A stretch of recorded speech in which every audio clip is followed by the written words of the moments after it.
female. Yep. Yeah, after another 20, 30 years, it'll mature and decide it wants to go breed and lay some eggs. Yep. And so it'll swim back to the beach where it was born. And so if it ends up on a reef, say in New Caledonia or Vanuatu or somewhere, but it had hatched on the Great Barrier Reef here. Yep. After that, 30, 40, 50 years, it matures. It'll come straight back to Australia and to where it was born and lay the eggs. So that's a 20-year-old turtle, Yep. and that'll get to probably twice the size of that. Yeah. Yep. Is that a common size that you see the remnants of that they hunt? You do see that size, but normally they're a lot bigger. A lot bigger, eh? The big mature female. They're taking out the big breeding stock. Yeah. So, if you think of a big mature female, that's, they could be 50, 60, 70 plus years old, and they've survived, mass migrations, they've survived nets, they've survived... They survived wars. That's it. And then just get bumped in the back of a spear and thrown on a barbecue after. Bloody unreal. Yeah. I posted the head of a dugong this morning, still with a seagrass in its mouth. Oh, really? What are we looking at there, mate? This is a little juvie green, as we call them. Juvenile green turtle. So this is the common eating turtle of the indigenous. Yep.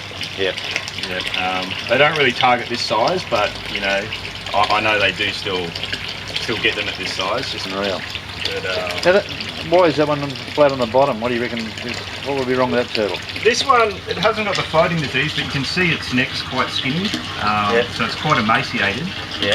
I'm not sure if they've done the X-rays in this one yet, but it could be just another one that's got a gut blockage or fishing line in its stomach.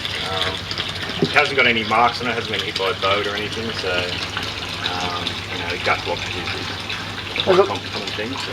This is a privately funded organisation. If some of the followers on the site decide they want to adopt a turtle, could they adopt, say, that turtle there and pay its weekly keep, and then definitely maybe even name it after them? Yeah. Well, I mean that's. And now we could put that to the supporters. A lot of people, want to be involved, and they say, how can I help? And I say, well, just share the news. But here's something positive people can do. I think that'd be adopting a turtle is a great thing to do because I know, like, I'm down here every week with these turtles, and they've all got different personalities, and you give them a name after a while, and you watch them as they.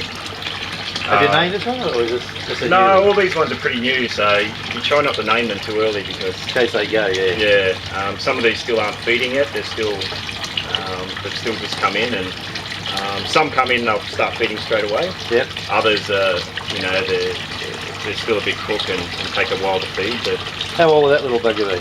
this guy is probably between that 10 and 15 year mark. 10 or 15 years, and there's not even a good feed in there for coal. Yep. That's amazing. Yeah. So he's at that size where he's probably just spent the last decade and a half, in the ocean currents, swimming across to South America and back to Australia again, and doing laps of the Pacific, and he's probably just, in the last few years, probably turned up on the Great Barrier Reef here and on a coral reef or a seagrass bed, and made that his home. And but he's probably. How do you get most of the turtles? The injured, sick and injured. How do they come to your notice? Well, the public calls in, or Parks and Wildlife will give the rehab centre a call, and so Paul Barnes and that will go and pick them up. And here's a curly question: do the Indigenous ever ring out and say we've got a sick turtle? You don't have to answer, but yeah, I mean you do. You don't hear of many from say like Torres Strait or anything ringing up saying we've got a sick turtle, but I mean you do have places like Pennyfather and Nafranum, where there's some good communities like that who are out there sort of saving turtles from nets on the nesting beaches and stuff. So. What about the Cape York Save Your Turtle project? Do they find many when they're doing their general work with the nets and ranges? That's a major problem, is that west coast of Cape York. And you get, during the wet season, when you've got the cyclones and the tropical lows coming across, it brings all the nets, all the commercial fishing nets, discarded nets from Southeast Asia, all wash up on the west coast of Cape York, and with that is literally hundreds, possibly thousands of turtles and other marine life such as dolphins and fish and crabs and all sorts of things getting washed up in those nets. So we've got all those threats, plus uncontrolled, unlimited indigenous hunting. That's it. And last night on the 7 PM project there was a new disease that's rampant down in Townsville, Bowen. Yep. What hope are these poor buggers got?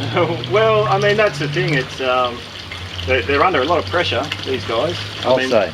They've been around since before the dinosaurs, like hundreds of millions of years, and you know, it's only in the last few decades they've you know, every species of sea turtle is you know, populations have collapsed worldwide. So incredible. And I mean, in Australia, we've got some of the largest remaining populations, but for how long? For how long? Well, yeah, that's the thing. All of them are showing signs of decline, and some have just collapsed, and we're supposed to be the #1 nation in the world in terms of protection of sea turtles, but you know, that's disgraceful. There's something not right there. No, there's not. But between you and I and some many thousands of supporters, let's hope we can help these poor buggers, eh? Yeah.